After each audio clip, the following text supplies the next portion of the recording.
Welcome back to the Ancestral Findings Podcast. Do you know where the rock in the Plymouth Rock monument originates? Is it really the place Pilgrims first set foot in America? Join me today, and we'll discover the real story.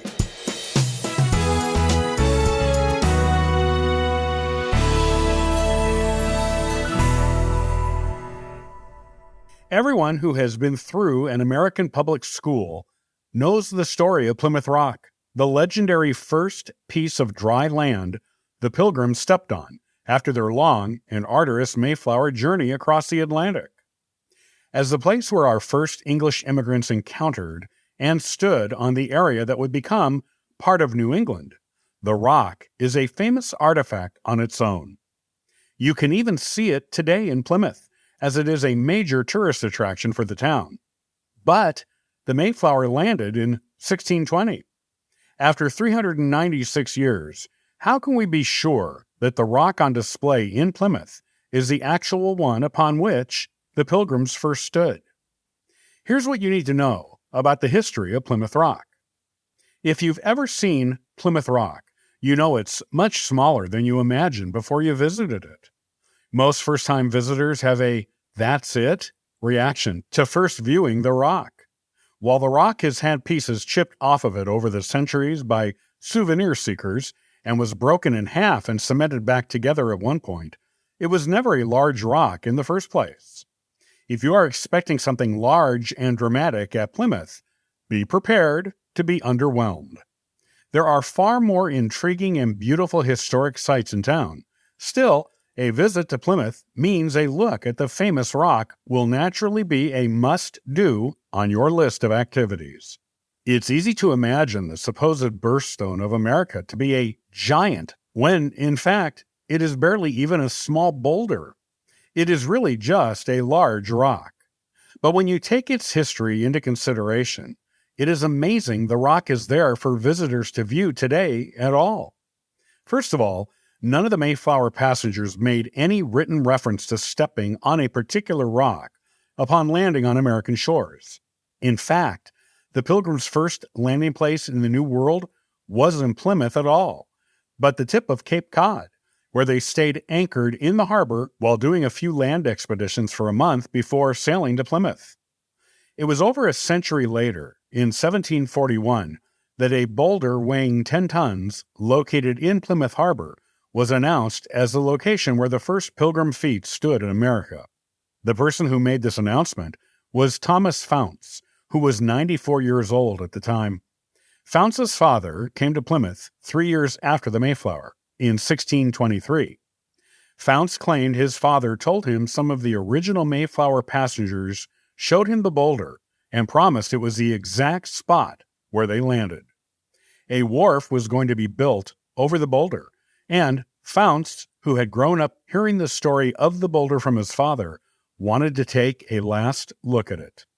Friends and neighbors carried him by chair the 3 miles from his house to the boulder, and he cried when he saw it. It isn't known whether this is accurate oral history, something Founce made up, something his aging mind convinced him was true, or a retelling of a tall tale made up by his father or one of the actual original Pilgrims. Because the identification of the boulder was supposedly made by original Pilgrims, it leans toward truth. But the fact is that no one knows for sure if Plymouth Rock is really the original location of the first Pilgrim steps in the New World. Those who heard Faust's tale certainly believed it, and Plymouth Rock became a popular and revered local monument. By the time of the American Revolution 30 years later, it became mythologized by the most enthusiastic patriots in town. The townspeople tried to move the boulder from the harbor to a liberty pole they built in front of the town's meeting house. In trying to move it, they broke it in half. The bottom half was left in the harbor along the shoreline in its original location, while the top portion was moved into town. On the 58th anniversary of American independence on July 4th, 1834, the rock was moved again, a few blocks away to the front of the Pilgrim Hall Museum. Just like the first time it was moved, it broke, falling off the cart it was being transported on and breaking in half.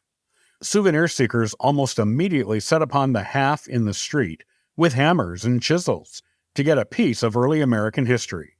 In the 1860s, the portion of the rock that was left in the harbor was given attention, with a canopy being built to cover it. The rock had to be chiseled to a smaller size to fit the new monument, however.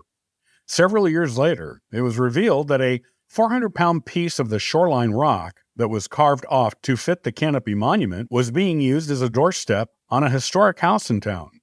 A piece of it was donated to the Pilgrim Hall Museum in the 1980s, and visitors are encouraged to touch it.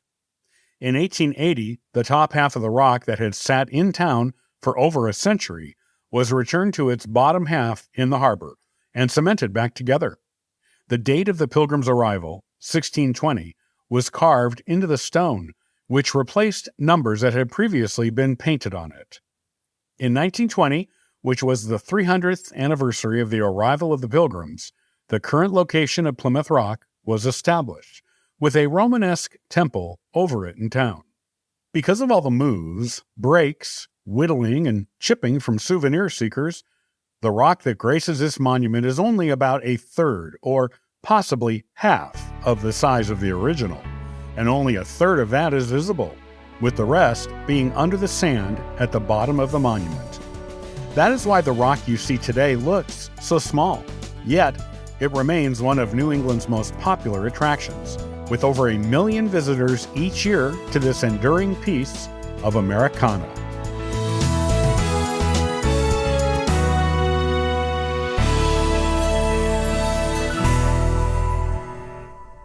Many thanks for listening and following the Ancestral Findings podcast.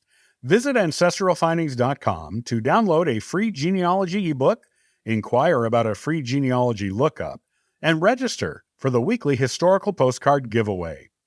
And thank you to everyone who contributes via Patreon. It helps keep this car on the road, this plane in the air, and this ship on course. I hope you have a wonderful day and happy searching.